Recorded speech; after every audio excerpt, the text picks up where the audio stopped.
see if we can do a little more shucking and jiving here. Okay.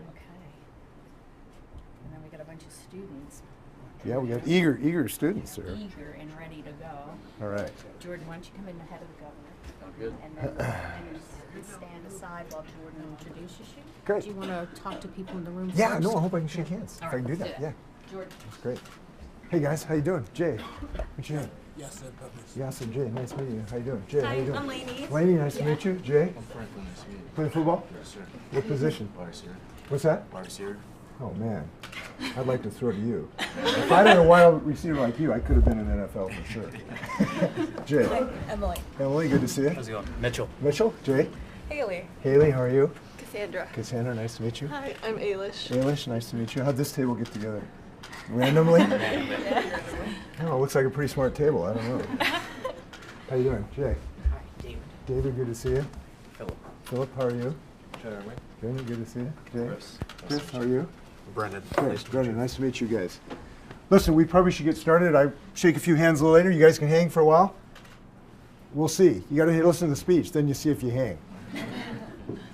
Okay, how are we doing? Stand aside here. All right.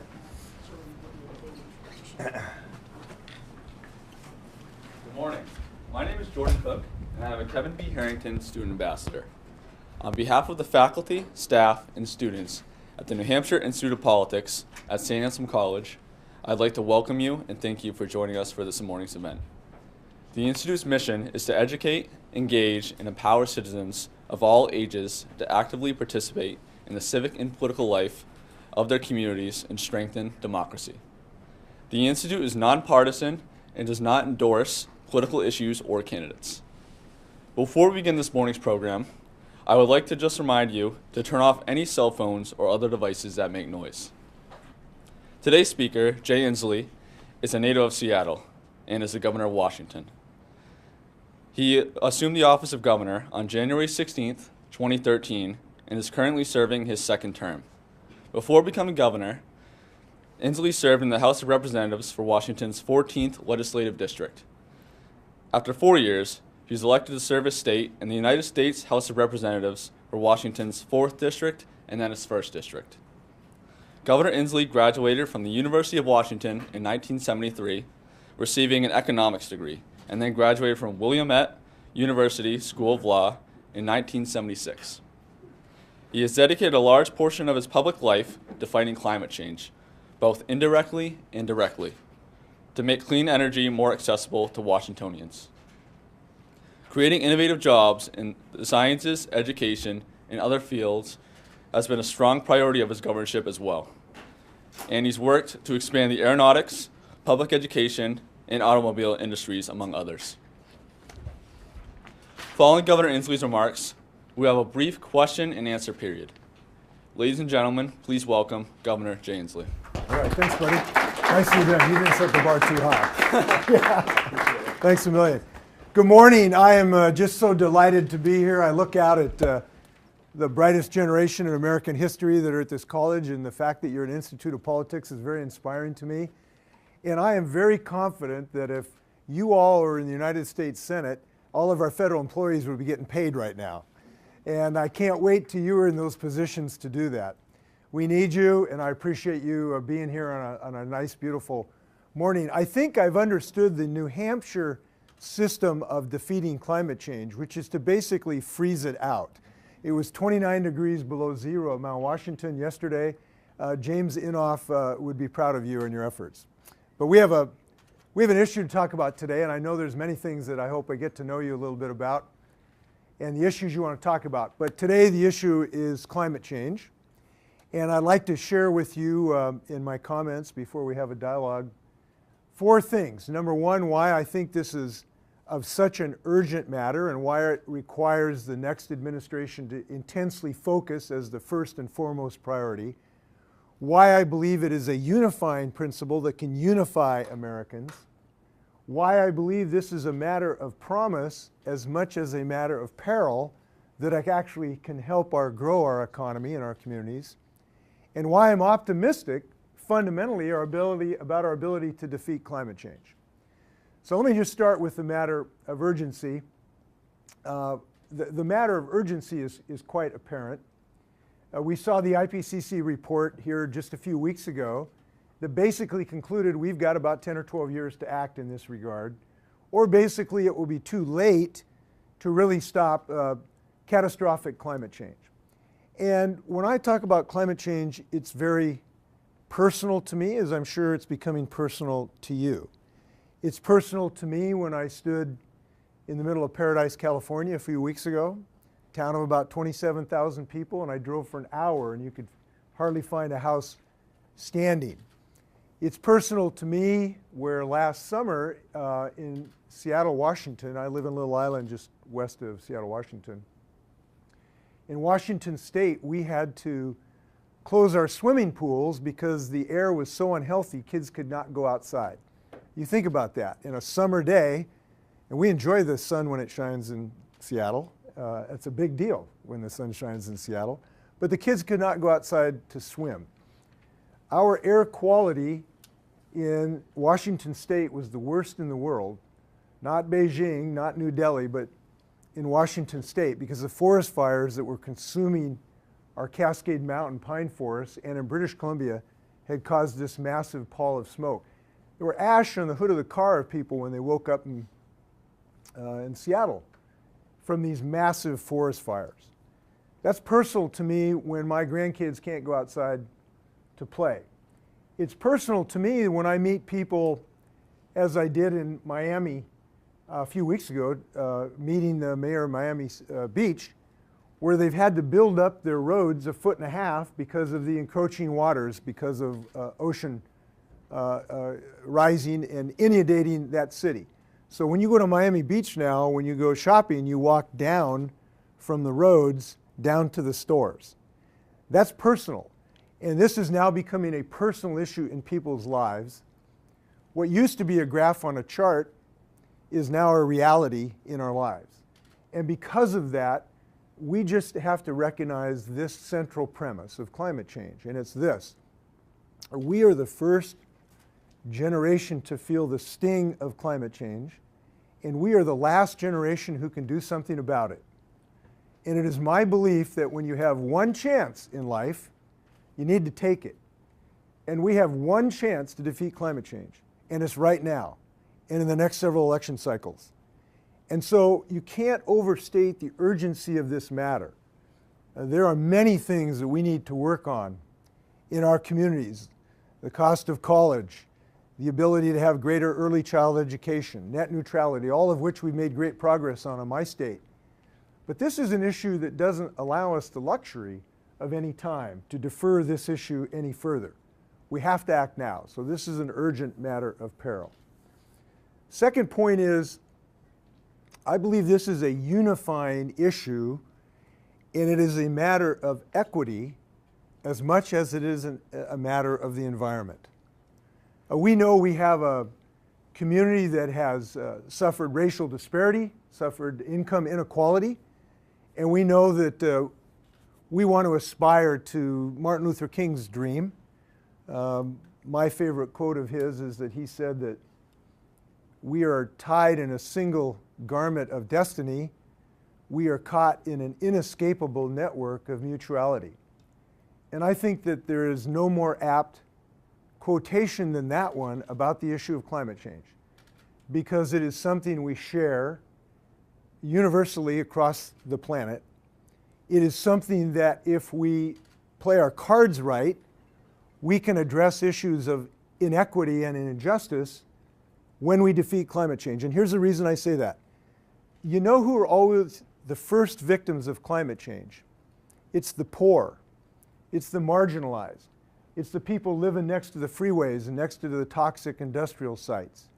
It's a woman I met on the banks of the Jasmine, a woman named Jasmine on the banks of the Duwamish, which is our industrial area in Seattle.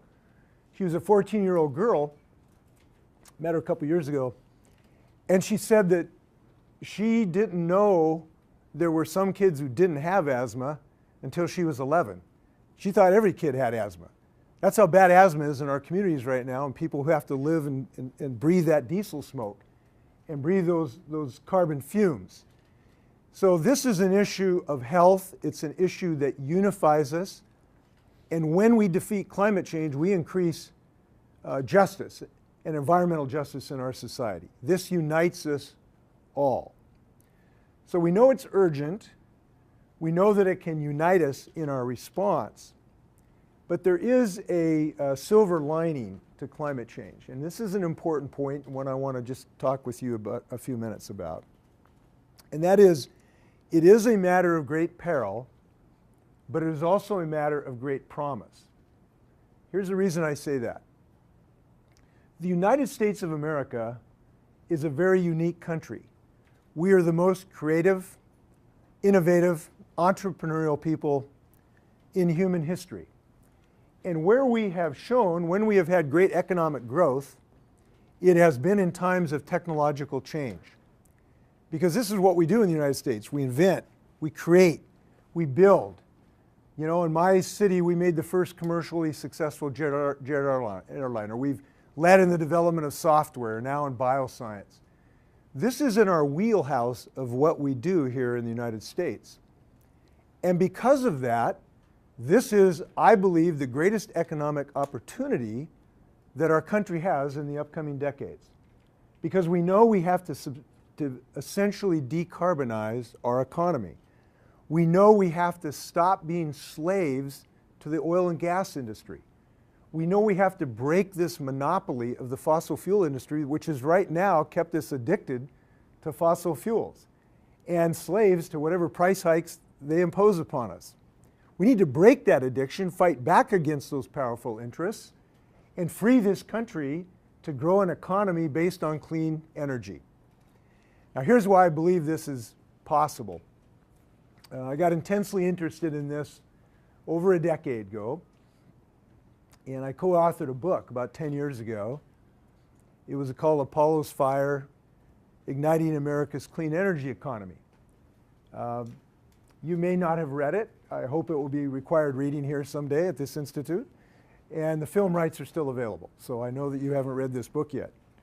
But basically, what I wanted to create was a vision of economic growth around clean energy. And basically, what I and my co-author said at that time was that we ought to be able to build clean energy jobs by the millions in the United States, because we know by necessity that we will have to transition to cleaner energy. There is no question about this. Victory against climate change is not optional.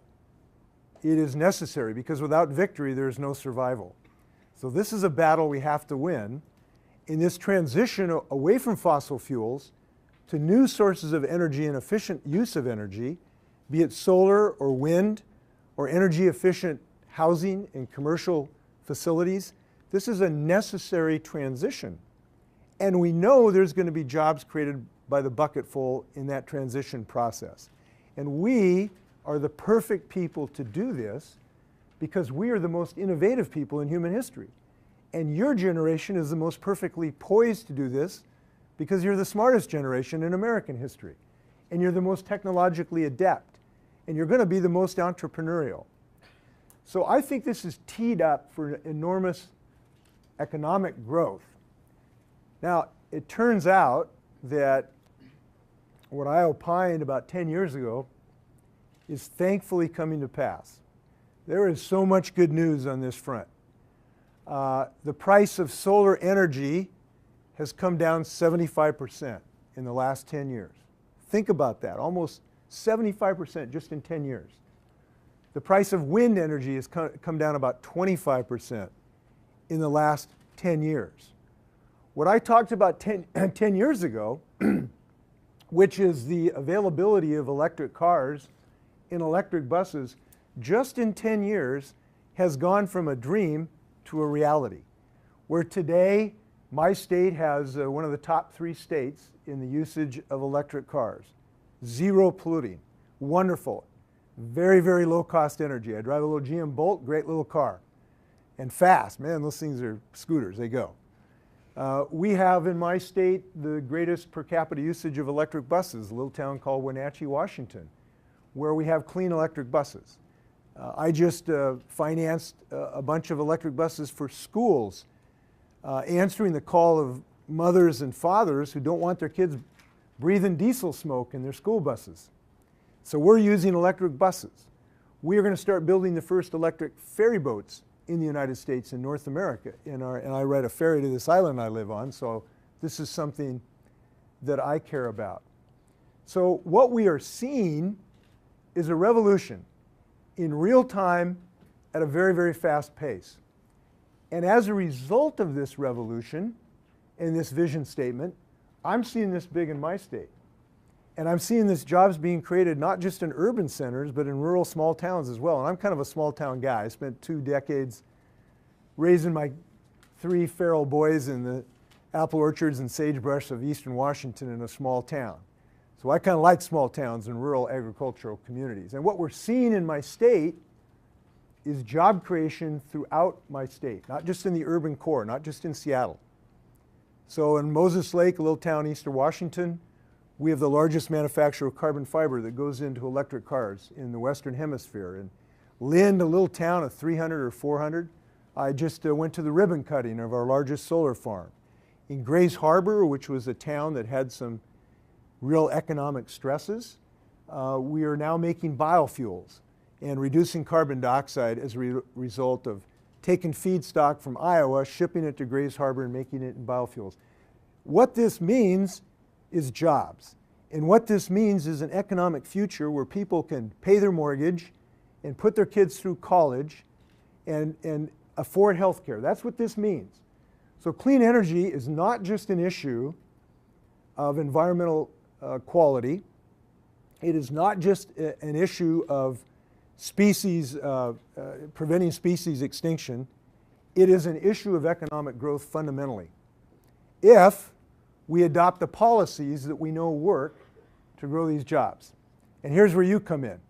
This is why I'm so excited that you got up this morning on a relatively cold morning to have this discussion. Because we need your leadership to adopt the policies that are necessary to accelerate this revolution. Now here's why policies are necessary.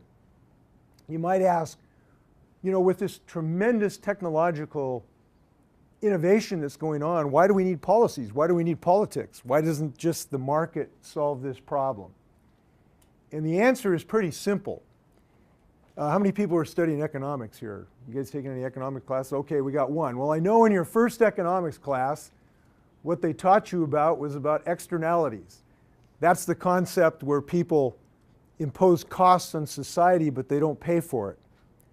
Well, the biggest externality in world history is a fossil fuel industry that's using our atmosphere as a garbage dump. And they're putting their pollution into our one atmosphere. We only have one atmosphere. And they're using it as a garbage dump. And they're imposing costs on us. Cost of health care, paying for asthma for our kids. Cost for health care for seniors with COPD. Cost of droughts that cost us $640 million in a loss of agricultural production last year. Cost of the ski industry that might be disappearing. We're having those costs imposed on us, and we need to free ourselves from those costs. The new industries, the clean energy economies, they don't put pollution in the air. So there's this giant subsidy for the fossil fuel industry. And we got to right that wrong. And the way to right that wrong is through a suite of policies, some of which we've already embraced in Washington and some of which we're going to embrace. This year we plan on having a 100% clean grid to promise Washingtonians you're going to have 100% clean fuel when you turn on your light switch. A proposal that will have a clean fuel standard to require the oil and gas industry to give us cleaner fuels. A proposal to use building codes to have much more energy efficient buildings so we heat our buildings and not the atmosphere. A proposal to increase our incentive package so people can get more electric cars and access to public transportation. A transportation infrastructure package that will be heavily dedicated to low carbon fuels, including public transportation. So we have $70 billion right now of infrastructure under development in my state. 70% of that is for low carbon transportation systems. They can't build a birdhouse in Washington, D.C. We're building $70 billion of transportation. So these are things that cumulatively can work to defeat climate change. And they work in tandem. And one of the things I've learned is that there's no silver bullet here, there's kind of silver buckshot. There's a lot of policies we got to put to work on here, and we know we can do it. So this issue is urgent. It is one that unites us, and it is one that is central to economic development. So I want to share with you now why I'm optimistic about this. And I think this is an important message, because if you're going to win a battle, you need to be optimistic about it, you need to be undaunted, and you need to show a little moxie and courage. And that's important in this moment, because we are up against the combined forces of the fossil fuel industry that has shackled their politics, shackled us to this addiction to fossil fuels, and paralyzed the federal government. Now, it's paralyzed in part because we have a climate denier in the White House, but it's been paralyzed for some time. And we need to free that system to allow us to give cleaner air and defeat climate change. But here's why I'm optimistic. The fundamental reason is that climate change at its heart is as much and more about the American character than it is about science. Science of parts per million in the atmosphere, science of pH. Our oceans are becoming more acidic, as you know, because of carbon dioxide. But it's fundamentally an issue of character. And we know something about the character of the American people. We fundamentally are optimists. We are fundamentally people who have a can-do spirit. In my youth, when Kennedy said we're going to the moon in 10 years and bring them back safely, people said that's just nuts to do that in 10 years. I mean, the mission to the moon, when he said that, wasn't even on the back of a napkin. Literally, there were people at NASA drawing these diagrams. How the heck would we ever do that? But he set forth a vision for the nation, and this nation rallied to that cause, and they embraced the full energies that we have to make this happen, and it came to pass. Same thing happened in World War II.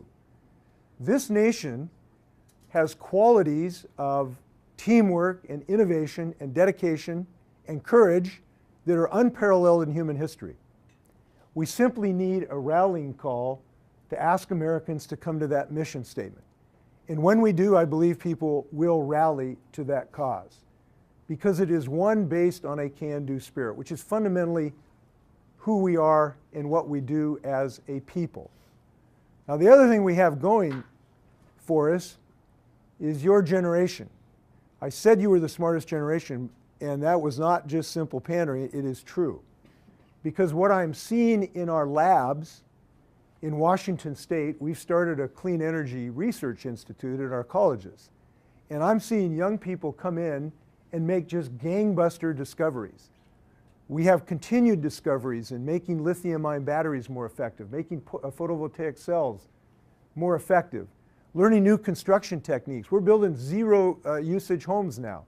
I read yesterday about building a 23-unit apartment in Seattle. It doesn't use any energy, right? So you essentially don't waste any energy. And your generation is capable of doing those fantastic things because of your training. And I'm excited to see you here to inspire all of us to know that this battle is capable of being won. Now, the other reason I'm optimistic is that I have been around the block enough to know that progress is frequently frustrating, but Martin Luther King was right when he said the arc of the moral universe was long, but it does bend toward justice. And I have experienced that in my own state. I'll just run you really quickly through some of the things we've got done in the last several years against a lot of obstacles that for years frustrated us. We've adopted the best paid family leave in the United States. We've got one of the best increases in the minimum wage. We've adopted arguably the best voting rights laws to make sure that everybody gets to vote. There's been this ugly voter suppression that's gone on for years. We want people to vote.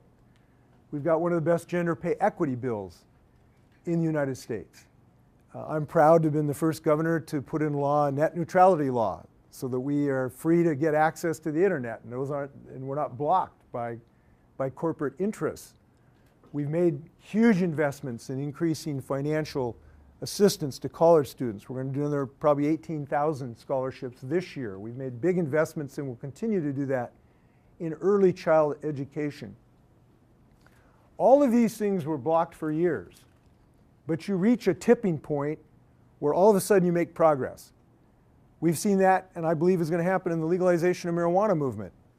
And I just pardoned a potential pardon for thousands of people with marijuana convictions because now it's legal in the state of Washington. And we're helping finance our schools and healthcare as a result of the revenue from that. We're allowed to marry who you want after years of trying across the United States. So the point is, there are tipping points in our political life. And when we reach them, if we go for the gusto, which we should do on climate change right now, we can change the world. And I believe we are at a moment like that right now. And some of the most important people in the country on this are right in this room. And your ability to become inspirational figures in your realm and your families and whatever you do in life is profound. So I just want to thank you for being here. And hopefully, I hope that you will find a way in your life to commit yourself to this mission statement. It is a cause. It is a cause that is the most important in the world right now, I believe. And it is the one that we have to prioritize in our nation's agenda. And the reason I believe that is this is hard, and we've got to maximize the use of our political capital, and we have to focus on this intensely, and we have to make this something that we embed throughout our federal government. In order to beat climate change, this cannot be just something on one agency's agenda. It has to permeate all we do. It means that in our transportation planning, we have to figure out a way to reduce carbon dioxide as one of the elements in our transportation planning. It means in our healthcare, we've got to look for ways to help people deal with the increasing health effects because of climate change. In our Department of Defense, which has identified climate change as a major national security risk because increasing desertification drives mass migration, which we're already experiencing, right? Into Europe, we've seen these mass migrations. Well, that's because of desertification that have driven starvation in the Horn of Africa. And our Pentagon has identified that as a major national security threat. We have to plan for this and adopt to this. So this has to be something that we embrace throughout our efforts, and I know we're capable of doing that. So I'm going to just close by telling you that I'm more optimistic than I was when I woke up this morning. I've seen you come out on a cold morning to talk about this issue, and I'm going to look forward to watching your career success embracing this. And I will tell you this, for all the things you do, and no matter how long you live, if you look back today and think this is how I started on my mission to defeat climate change, you're going to feel really good about yourself because there's really nothing better we can do for our society right now. So I want to thank you very much. Looking forward for your easy questions and general criticism. So thank you very much. Appreciate it. Who's got a softball question here to start with? No, I have not climbed Mount Washington, but I look forward to going up there someday with you guys and skiing Tuckerman's Ravine. What's cooking? Who's got an easy question? Yes. So first of all, thank you for being here. So I feel like the most common argument when it comes to green energy and changing things to increase the climate is paying for it and funding it. So would you suggest that that would come from federal grants or be included in like statewide budgets? So I believe that this, the scale of this effort requires all of us at all levels of our society to be engaged in this. Obviously, the federal government needs to become engaged in this, but that should not and has not slowed us down in our states. So Andrew Cuomo and Governor Brown and myself started a group called the United States Climate Alliance. We are 16 states that are committed to defeating climate change and meeting the Paris agreements. And this is a big deal because we represent 40% of the United States economy. And if these 16 states were a separate nation, and I'm not suggesting that at the moment, but if this 16 states were a separate nation, we would be the third largest economy in the world. So you can say that the third largest economy in the world is already committed to moving forward on clean energy. And these other states are doing great things. Governor Brown was up in my state capital 3 days ago helping us move forward in our climate agenda. And California has done some gangbuster work. And it's really interesting, by the way.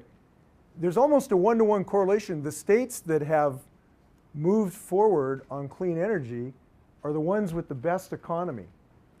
And the reason for that is that clean energy jobs, and this is pretty impressive, I think, clean energy jobs in the United States are growing twice as fast as the whole rest of the U.S. economy. The number one fastest growing job is solar installer. The number two is wind turbine technician. So these states are moving forward. Cities are doing the same. And we're excited about not being shackled.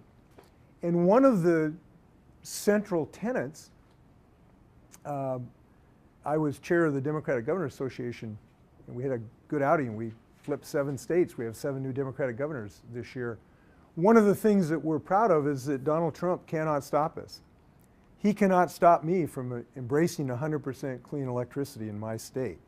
He cannot stop me from buying electric ferry boats to run with low CO2 emissions. And that's a great freedom to have. And that's why I encourage everyone at every level, from the city to the county to the state, to move forward. Now, on the federal level, obviously that is the place where we can move the needle the fastest in the most direct thing with the greatest economic results. And we need the federal government to embrace the ambitions that we have seen, some of the new ideas now proposed in Congress, that have an ambition that is appropriate to the scale of this endeavor. And it's an ambition directed not just to defeating climate change, but growing jobs by the millions and bringing greater income equality instead of income inequality, and giving working people more chances, more professions, more training. And the marriage of this environmental issue together with the economic justice issue, which we've seen a little bit in the House of Representatives, is really, really a productive thing, and I'm very excited about it. It portends success, and we need that. Yeah. Actually, this is a similar question. You know, you pointed to a lot of good things happening with regards to the economy in Washington, and even here in New Hampshire, we have, you know, we're very fortunate. My own hometown, about 20 minutes south of here, Nashua, you know, we're able to afford these, you know, compressed natural gas fleets of dump trucks and buses and all that. But all of this is starting to point to, for me at least, you know, we almost don't need to be in, you know, part of the Paris Climate Agreement, because all of these things are happening without us being in it. Mm-hmm. So you know, one of my big questions is, why is it framed as such a bad thing if all of these things are happening anyway without us being part of the agreement? Well, actually, we still are part of the agreement. This is one of the misnomers. Actually, Donald Trump does not have authority to remove us from the Paris Agreement. That could only happen on the first day of the next presidency. So I think there's a good reason we won't leave the Paris Agreement when there's a new president in the White House. I'm hopeful that that is the case. I do think there's a benefit of these international agreements for several reasons. Number one, it gives confidence to the rest of the world. One of the important things we've embraced as governors, and I've gone to Bonn and Paris to assure the rest of the world there's still intelligent life in the United States, that we are moving forward in the states, in the cities. And so it's important to give them confidence to know that we are still acting. And so far we've succeeded. So far the rest of the world is still engaged in this effort. So number one is to give confidence to the rest of the world. Number two, it does give people in public office a foundation or a springboard to talk about why we are doing this, which is basically we have an international agreement in part as a reason to do that. And it does, goal setting is important, I think, in any endeavor to set a goal. And this is setting a goal. So it helps focus us in that regard. I think your point is well taken, though, that the importance of the Paris Agreement is more as a goal-setting organization and a way to get the whole world to get on the same page than, say, a legally enforcing doctrine. That's where its real power is, and I agree with you in that regard. I want to tell you something, too, and I've said some good things happening to my state, in my state. We've had great clean energy job creation. We've got a great renewable portfolio standard. I've started a clean energy research institute at the universities. I told you about buying all the electric cars and buses. My state is walking the talk. We're buying electric cars. We've got the most electric cars per capita of any state in the country.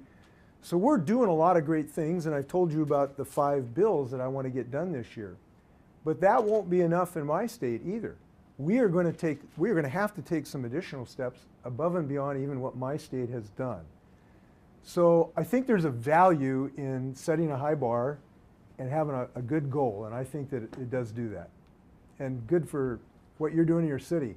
I hope you be mayor, and I hope you'll lead this effort. Well, I don't know about that. Yeah, thank you. Hey, listen, don't wipe that off your agenda of being in public office.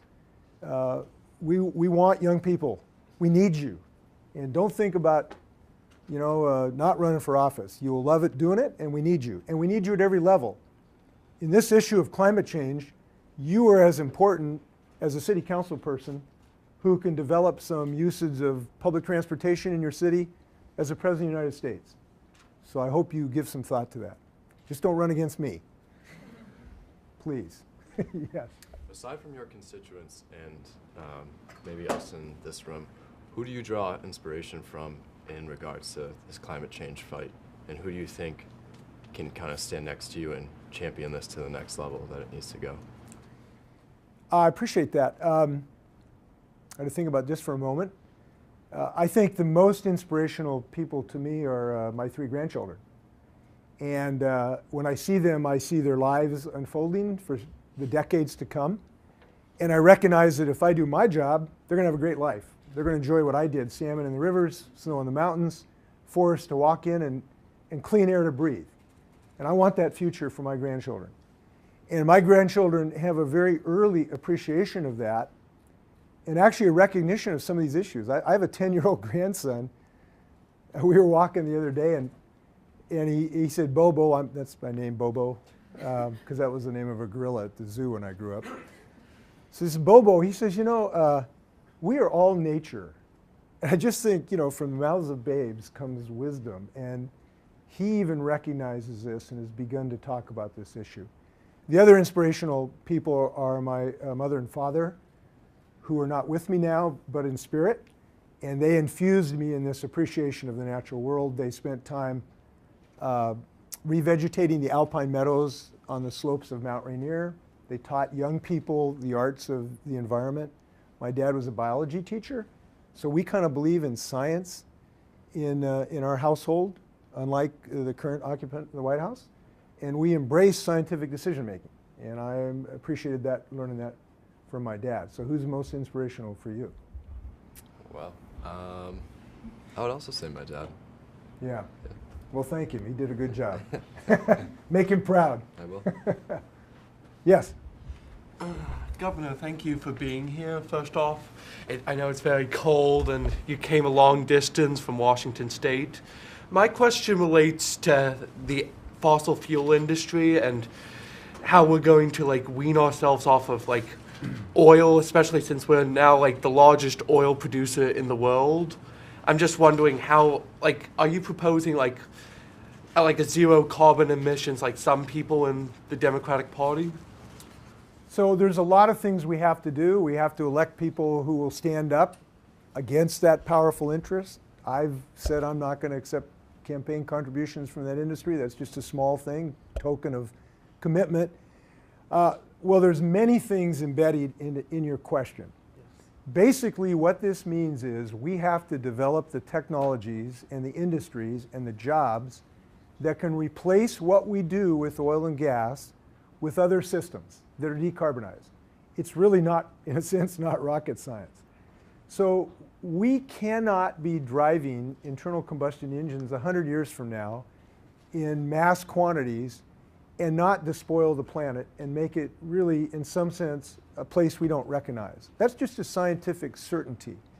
So we have to replace those technologies using our intellectual power, using our great mechanical skills, using the political policies that we know can work, and we simply have to replace those systems. Now the good news, we know we can do it because we're doing it today, right? We are replacing, I drive a car with 80% reduced fuel costs than somebody driving a car with an internal combustion engine. And it's safe, and it's quiet, and it's fun to drive. That technology exists today. We simply have to find a way to capitalize and provide the capital for people to be able to accelerate the acquisition of that technology, because it's happening very, very rapidly. And you know, and people say, oh, this is just a pipe dream, never going to happen. Well, you know, what, 25, 30 years ago, how many people had a cell phone? You know, 25, 30 years ago, I said, we're all going to do our lives on a little thing we carry in our pockets. People said, you're crazy. That could never happen. Look how rapidly it happened just in a couple decades. Similar transformative things, I believe, will happen and have to happen in this source. Now, as far as what drives that, I do believe policies that have some restriction through a regulatory system on pollution make sense. So I was the first governor in the nation to issue an executive order that put a cap on the amount of carbon dioxide that can come from polluting sites. So I put in place a rule that put an absolute limit on the amount of pollution that industrial polluters could put out. And it had to decrease over time. That's subject to some litigation. Our Supreme Court's going to give us a ruling on that. I am reasonably optimistic we will prevail on that. That type of thing is a powerful tool and an appropriate one. And I'll say why it's appropriate. The other thing I've seen in my life is how successful we have been. There has never been an environmental regulation that we have adopted since the Kyogo River was on fire when I was your age, right? The river was literally on fire. That helped birth the environmental movement. Since that time, we have never actually adopted an environmental regulation that we've rolled back because we couldn't develop the technologies to succeed. When I was your age, when I was standing on the University of Washington campus, you could not see Mount Rainier, which I hope you all come and visit, on a warm August day because of the smog. As a result, we adopted a regulation that required the auto industry to develop catalytic converters and do some other decent things. Now you can see Mount Rainier. The auto industry said it was impossible to do it, but they did it because we're very innovative people. Now the problem is the glaciers are melting on Mount Rainier right now because of climate change. So you can see it, but we're losing our glaciers. So that's another problem we got to solve. So I hope that answers your question. Thank you. Thank you. Yes? Would you be in support of a carbon tax? And if so, how would you combat the regressive nature of it so that it's not at odds with the economic justice issue that you mentioned? So I have supported a carbon charge, to put a charge on carbon pollution in the past. I embraced a cap and trade system, which put a price on carbon when I was in Congress. It passed the U.S. House of Representatives, did not get a vote in the Senate. Recently, we had an initiative that would have had a carbon fee, did not pass the ballot box. The oil and gas industry spent $32 million against it. So I would not rule those things out for possible consideration. But I believe in the context of the moment, we don't have time to have the debate you might have to have for a carbon tax at the moment. We need to move. So I have proposed a suite of 5 bills that use different tools in the toolbox that are equally effective in reducing carbon pollution. So the suite of tools that I have proposed this year in the legislature will get us roughly the same carbon pollution reduction as the carbon tax would have that was on our ballot this year. And that's important. So I think the thing about climate change we need to realize is there are multiple tools in the toolbox. We've got to consider all of them, and we've got to consider the ones that can be most effective the quickest because of the time constraints we're under. And those are the ones that I'm proposing right now in my state. And I believe we're going to grow jobs associated with that because we've done that already, and I'm very optimistic about that. Thank you. Yeah. What type of regulations would you put on companies, especially ones that make lithium-ion batteries? Because we cannot just change one problem, like climate change, with another one, like burning the surface of the earth when they're digging for the lithium. Well, really important point, because when we consider these multiple technologies, we have to consider the life cycle associated with the whole product, including the mining activities, the recycling issues when your battery is no longer of use, if that happens, So you ask a really important question. There's no black and white answer except to say you want to look for reasonable things that make sense, both environmentally and in an industrial standpoint from the available technology. So I have been a real champion for clean water rules that prevent the mining industry from despoiling our waters, and I have fought a number of battles in that regard. I think in the battery issue, we've got to think about how you have a recycling system to the extent that that's humanly possible. And when you evaluate technologies, you evaluate it through that whole life cycle. I think that's the most important tenet that I can think of. By the way, the battery technology is moving very rapidly. A company I talked to the other day, thinking about moving to our state, has a capacity of potentially increasing lithium-ion density, energy density, by maybe 20%. These are quantum leaps, and that's one of the reasons I'm optimistic. Yes? Hello, Governor Jay. Thanks again for being here. I was wondering what you think the food industry has played involving the climate change issue and what you'd recommend that we do involving the food industry. Well, one of the questions about the food industry, and one of the things that I'll start with about the food industry is that we are very hopeful that the agriculture industry will become a really vigorous voice to protect their industry. Because the industry that perhaps is being damaged the fastest in the United States is the agricultural industry. We had a drought last year. It cost us $640 million to our ag industry. We have a very robust export-oriented ag industry in my state. But we lost $640 million to our farmers and orchardists this year, or 2 years ago, because of the drought. When I was in Iowa a few weeks ago, the farmers could not get out in their fields to harvest their crops because it was too muddy. Because one of the things that's strange about climate change is it causes all kinds of extreme events. They're now having a lot more extreme precipitation events in Iowa. And as a result, literally, I talked to one farmer who says, look, if I don't get out tomorrow, if it rains tonight, I'm done. So we are hopeful that the ag leaders will become more vocal to insist that the government protect the farming industry. That's number one. Number two, we need to recognize the potential value of the ag industry of their asset, which is their topsoil, as a place to sequester carbon dioxide. One of the things that is encouraging is that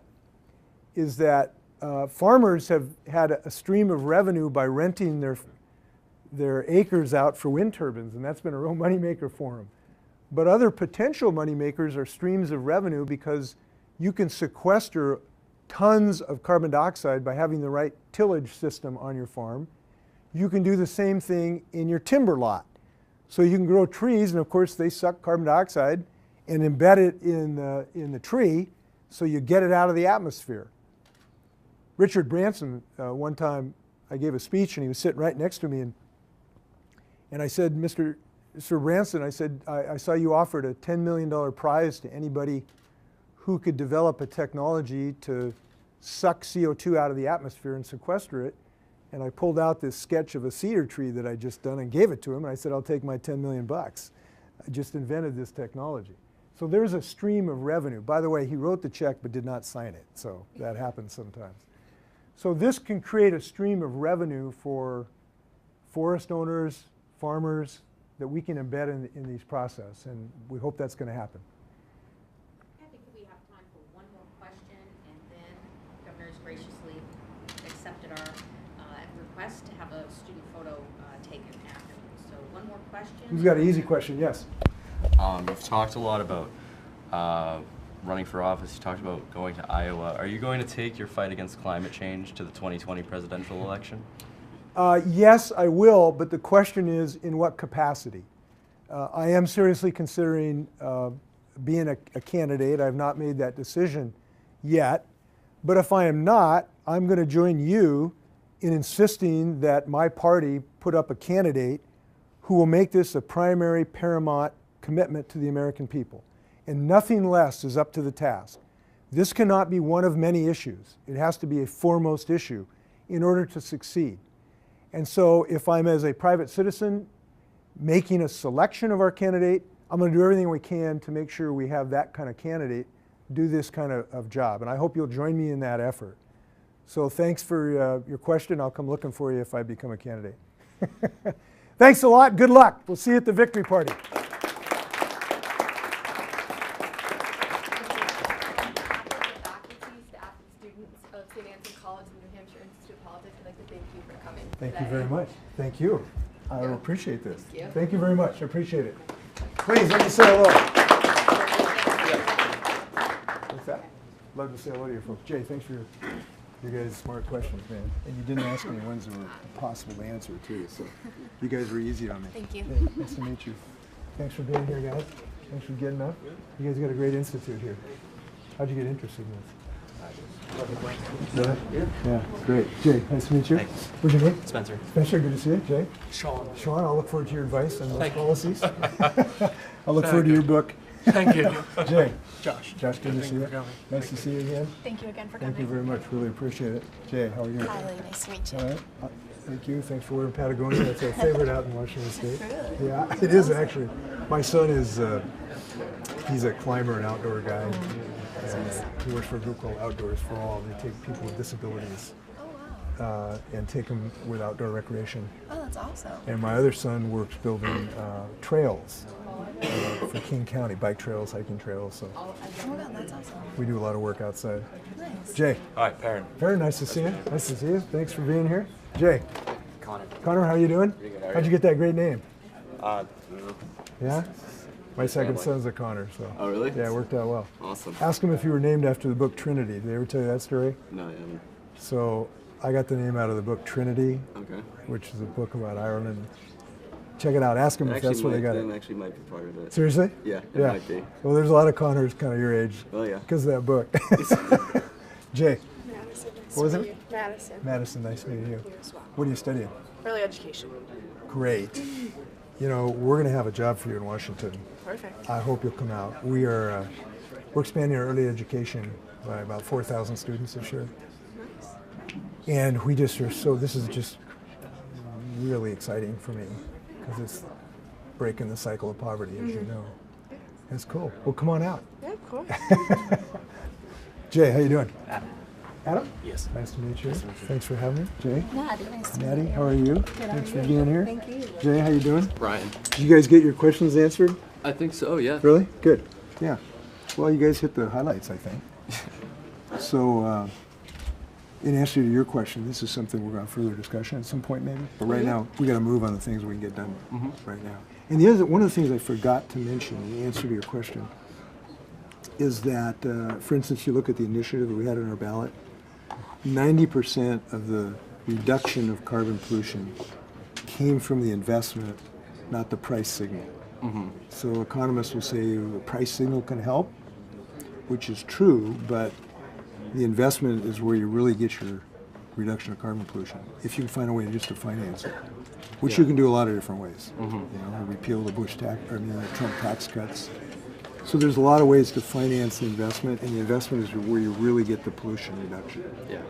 So keep it up. Thanks for Jay, explaining thanks for that. your question. Yeah. Liam.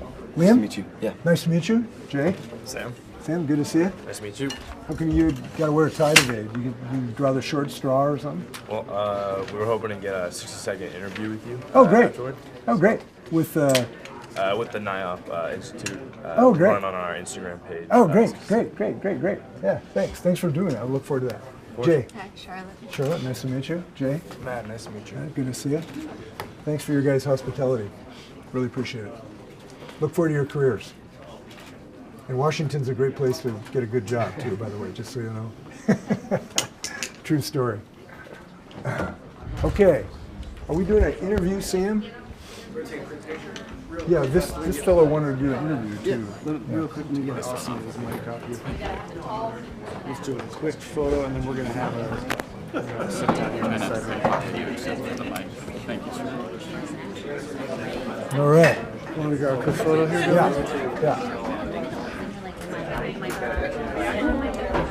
Last person this way.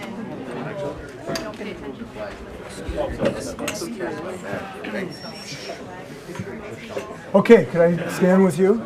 Okay, thank you. All right, guys.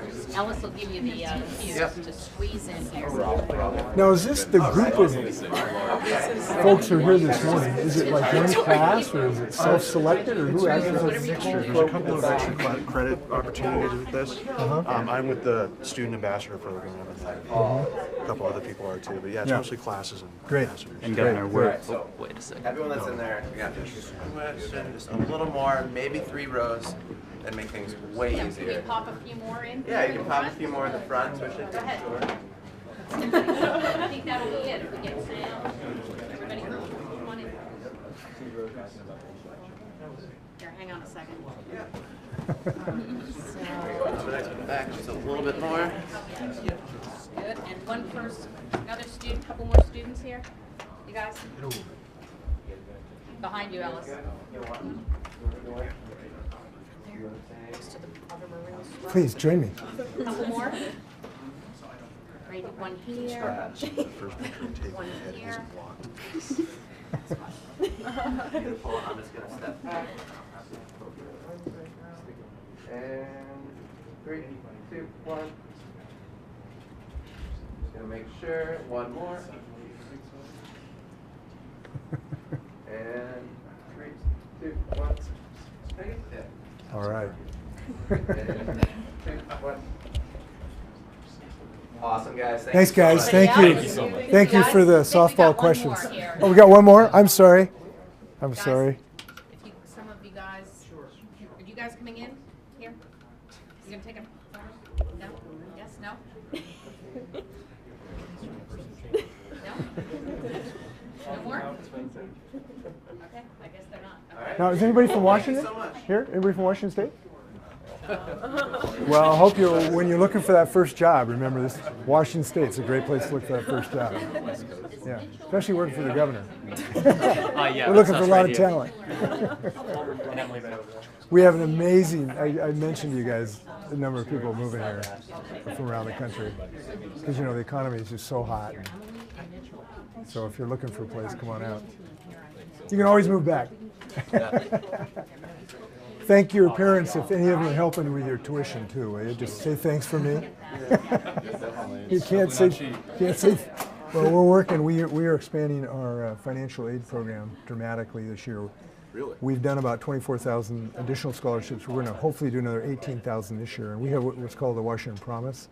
So it'll actually be a promise for people who earn about $60,000 and less. You'll get a free college education. Oh, wow. Basically, like almost everything. So it's a really, really rich program because we want everybody who needs it to be able to finance that college education. So it's a really big step forward. State schools, or can you use it like anywhere? You can use it anywhere, and that's the other thing that our program's a little unique because a number of states are moving towards sort of a free college movement, but it's only in state institutions, and only about half of our students go to state institutions. So one of our program has 2 big benefits. One, you can go to any institution. 2, you don't have to stay in school permanently because a lot of people have to have intermittent, and you were allowed to have an intermittent college career. And number 3, it just is a lot richer as far as its benefits. So we're really excited about making it a real promise. Because we definitely tried something like that up here, and I guess one of the things was like, oh, what about people that use it at like religious schools? That was one of the big pieces. So I wonder how that was working. It has not been an issue. Oh, really? Yeah, it has not. And it's interesting. I can't say why, but no one has really criticized that issue. Maybe because our religious colleges believe in science too, which is awesome. Oh no! These are colleges in our state, which is great. It's comforting. So yeah, this plus our early child education advances we're going to do this year on the front end and the back end I'm very excited about what we're going to be able to do this year. In fact, I just met one of your colleagues who's really a budding early education student or teacher. There we go. So I want her to come out to Washington. Yeah, it's great they're really working on education because especially in northern New England, it's a big issue when it comes to education, at least in Maine where I'm from. A lot of schools unfortunately lack a lot of funding and stuff, and recently there's been a lot of teacher cuts because of the funding and things such as that, and teachers are making very low wages, so it's great that you've been really working on education overall. Well, I believe it. It's how I got into politics, was passing the school bond. My family are a bunch of teachers, and we've had the biggest increase in funding in our state's history, I think. Really? At least adjusted for everything. We put about somewhere between $5 and $6 billion into our system. We had the biggest, really big compensation increase for our educators this year, and it is educators, not just teachers, but everybody in the system. And that's really important because we want people to stay in the classroom. It's great to work for Amazon and Microsoft, but we want to keep you working in the classroom, and to do that, you have to have competitive salaries. So we had a significant boost in teacher compensation. As a result, we're going to keep and attract educators, which I'm excited about. But now we want to work on the other end. That was a K through 12 system, but now we want to work on the early child system. We're actually starting a birth to 3 program and a home visiting program too. So every kid gets a home visit when they go home. You know, wow. It's an adventure when you bring a baby home. And then we talked about this financial aid program. So yeah, I'm a believer. I hope Maine can do better. Fingers crossed. Yeah.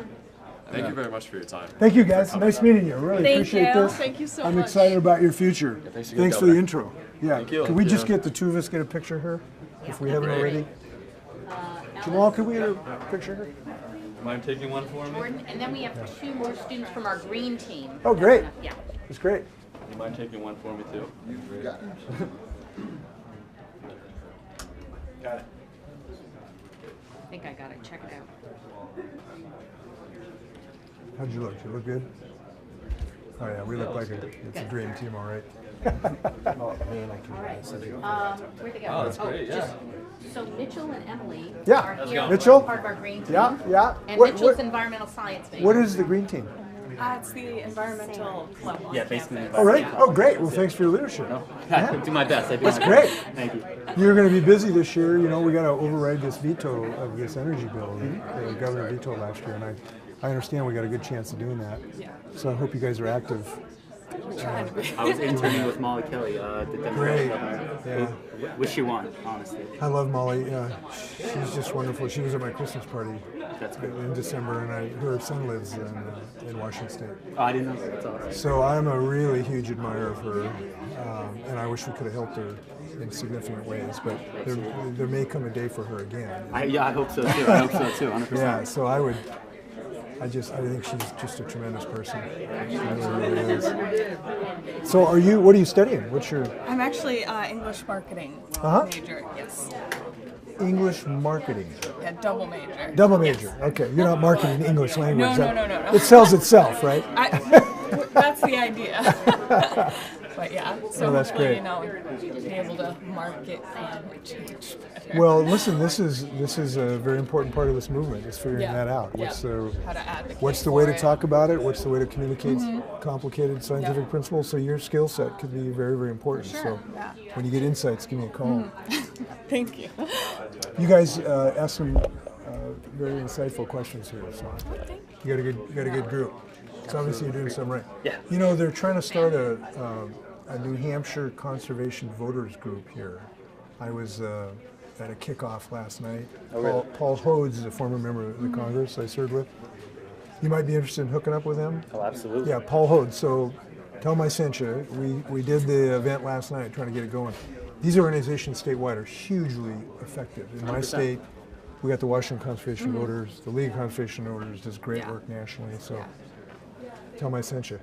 Yeah, it starts at the same level. Good luck. Absolutely. Thanks for Thank helping you. Molly Thank too. you. Appreciate it. Thank you Yeah, so thank you. much. We'll talk. Yeah. Photo with you. We're gonna get a quick photo with you too, and then you're gonna. Okay. Well, let's get a picture here. Which camera am I looking at here? You just one big one? Got it.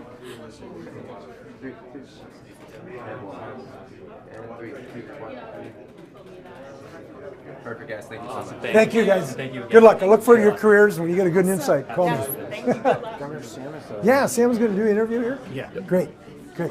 So you're with, is this the school? Yeah, this is the Institute's Instagram. Oh, great. Great. I'm Lexi. Lexi? I work here at the Institute. I do our communications. Well, good work. Yes. You obviously, you do a good job. Look at all these people you're communicating with. So he's just going to have like 4 or 5 questions for Great. you. They're fun, kind of quick Great. and easy questions. Great. I'll try to keep it And I'll short. be recording. Yeah. All right. So our first question is, Okay, so our first question is, when you were growing up, what was your dream job?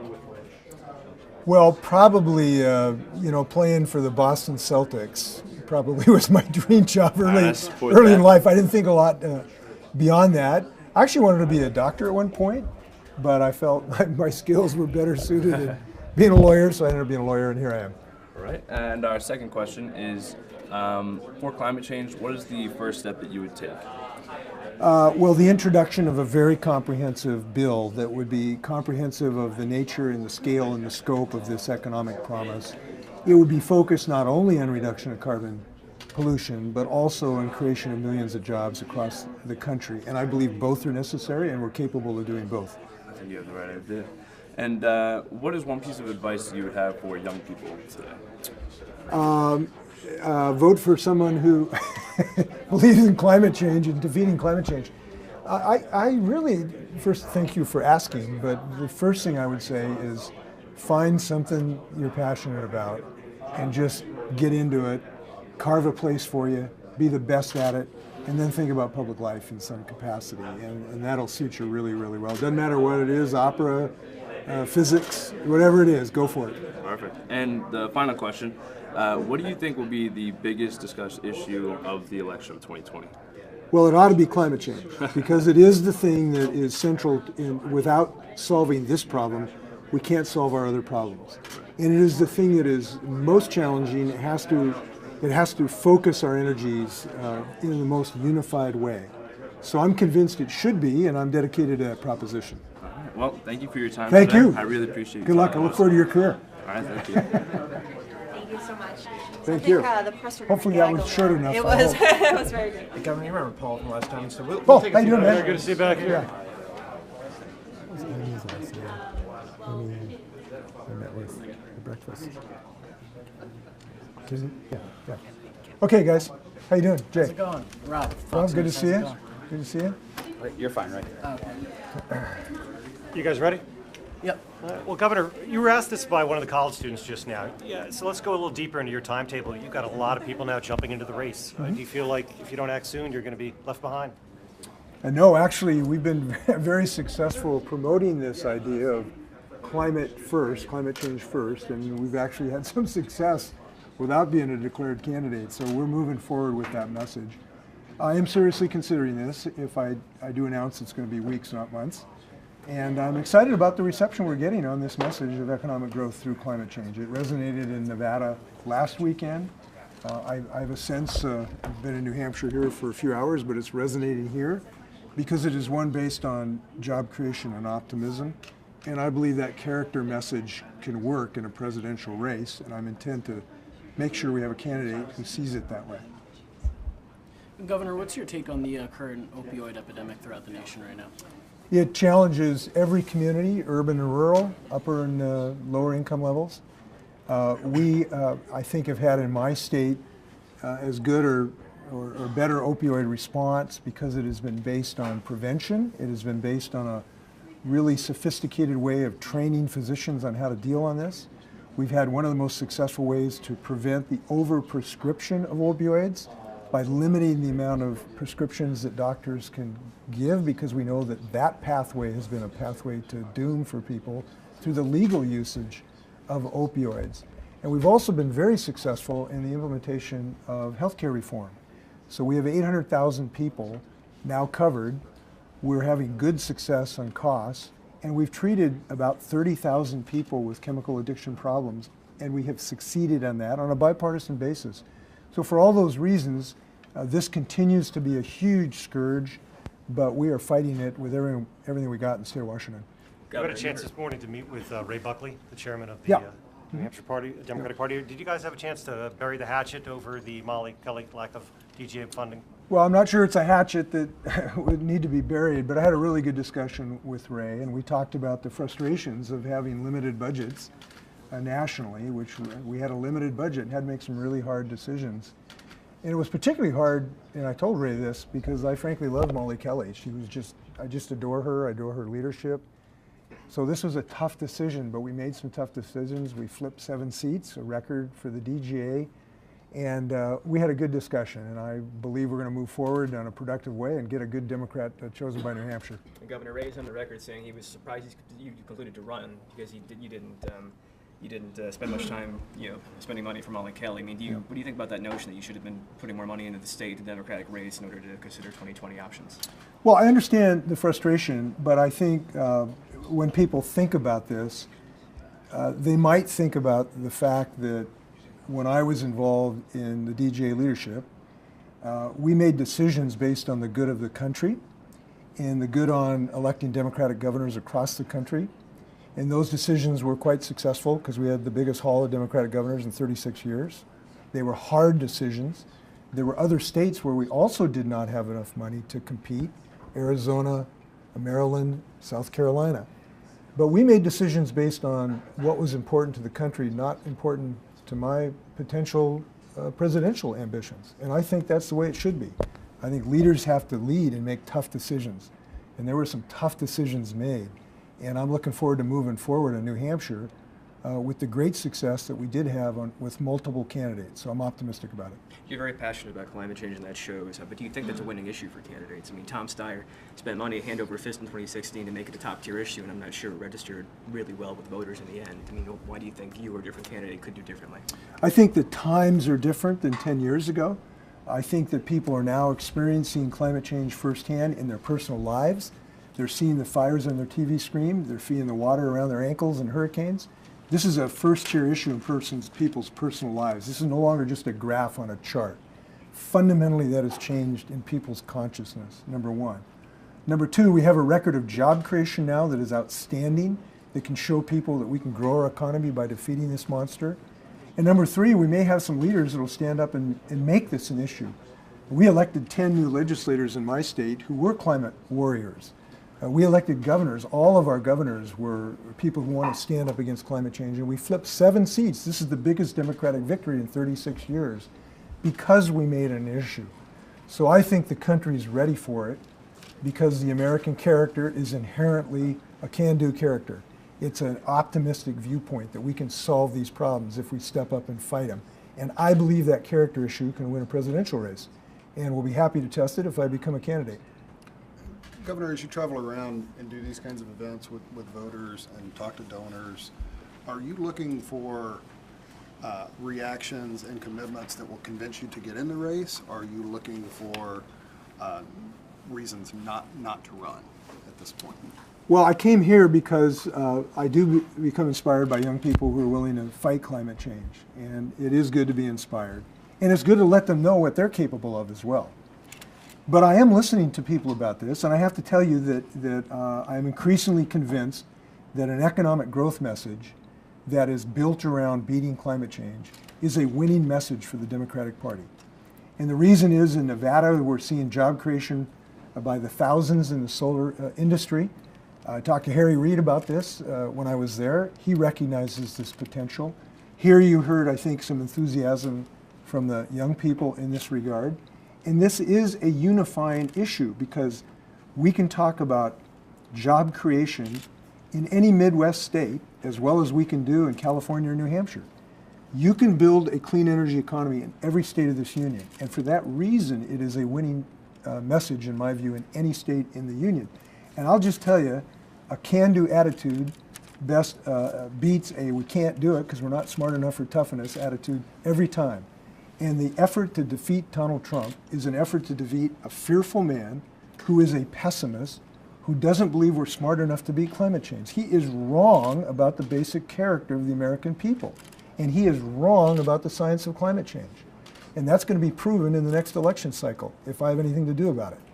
We have to have an optimist in the White House, and we're going to get one, I believe. So when will we see you making that argument as an official candidate? Well, I kind of did today, but I'm not a candidate. Governor, you've got a lot going on back home, too, with the legislature taking up some of the issues that you even talked about here today. What would you say to the voters and the people in Washington State who might wonder, how are you going to juggle these national aspirations with doing the job that you're getting paid to do in Washington State right now? Successfully, because we're doing that. I think that if you see how active we've been in just the last few weeks, we've had a major ORCA initiative where I rolled out my climate change plans. We have a very ambitious early education effort. We had our healthcare public option issue that we rolled out. We've been very active in our state. We need to be. We had a great meeting with Governor Brown, who with legislators just a couple nights ago, that helps advance that agenda, and I'll be there, I believe, tomorrow, with legislators on this effort. So I feel confident in my ability to do this. We've kind of been at this now for a couple months, and we're rocking and rolling in Washington State. We're going to have a lot of good stories out of this legislative session. I'm really bullish what we're going to do this legislative session. You said you're not taking fossil fuel money. Have you thought about or considered doing any sort of carbon offset program if you're going to be traveling a lot more, flying across the country? I haven't. I might do that. I haven't. What I have done, though, is, which I think is more important, is to help inspire a research project to allow us to fly jet airplanes on biofuels that don't have carbon dioxide emissions. And we're moving forward on that at Washington State University and Alaska Airlines and Boeing. We're now flying airplanes on biofuels, and I'm very keen on that research. There's actually a company in Washington State now even looking at an electric airplane. Maybe that's a ways off, but I think that's probably the most important thing I can do right now. We are walking our talk in Washington, where we talked about how we have some of the greatest usage of electric cars of any state government. We're buying electric buses like crazy. The capital electric buses in America is Wenatchee, Washington. We're building electric ferries. The state is leading on this, and rightfully so. All right, we have time for one more question, and then we have to get going. So. Who's got an easy question? Do you worry the focus on climate change could peg you as a single issue candidate if you were to run, maybe in a way that would make you a novelty to voters? No, because climate change is the issue in all of our issues. Climate change is a healthcare issue. It is an economic development issue. It is a national security issue. It's an educational issue about the importance of climate change education. So it touches everything, number one. Number two, our record of success in Washington, I think, is unparalleled. We've got the best economy in the United States. It has been named the best place to do business by Business Insider. It's been named the best place to work by Oxfam. And the reason is because, or one of the reasons, is because of our success on policy. Best paid family leave, one of the best minimum wages, best voter rights, first net neutrality, giant transportation infrastructure, huge investments in financing college education. We have such a huge record of success on multiple platforms that I think people will figure that out. And if I run, we'll do really well. Thank you, Governor. Thank you, guys. Thanks. Governor, let me take Good luck. Stay warm. Let me take that microphone back from you before you travel. When you are, they'll see it shortly.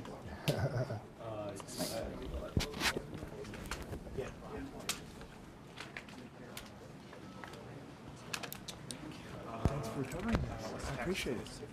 Is this live or is this? Live on tape. Live on tape. When's it going to show? Do you know? Oh, great. Thank you. Stay warm. Thanks. Yeah. Good to see you. Dean Ruts of the Times. Oh, yeah. Fantastic. Good to see you. Yeah. Pleasure to be here. Thanks for having us. Thanks, man. Thanks for for your question. Yeah, I no appreciate problem. it. Thanks for the answer. I hope you got an answer that helped out. Yeah, it helped out a little bit. Yeah. Good. Yeah. Good. Well, if you got another one, give me a call. Good to meet you, Governor. Nice to meet you. Hi, Governor. Thanks, guys. What are you guys doing here? Washington Post reporter. Right. Oh, really? Dang, I should have been more careful what I had to say. I thought it was just Seattle Times, you know. I mean, geez. We have needles we like. We know where his buttons are. We know his buttons are. Thanks again, Mr. Thanks, Inslee. buddy. Could I get Thank you. your autograph by any chance? Sure, yeah, man. Sign maybe my As long speech as or it's something not on a like check, that. yeah. Well, that was very nicely done. Thank and, you. So do you want to be a senator or governor or president? What do you want to do? Honestly, I'd like to get as high up as I can, but Yeah? I'm satisfied with anything as long as I can make a change. Governor's pretty good. I hope you like it. Thank you so much Good to for see you coming. guys. Thank you. Good luck, you guys. Thank you. Thank you. And my sister-in-law is at Bridges Transition. Bridges Transition. That's the school she's at. Bridges Transition. Oh, well, please thank her for what she does. Sure. We're going to actually help her. Sure.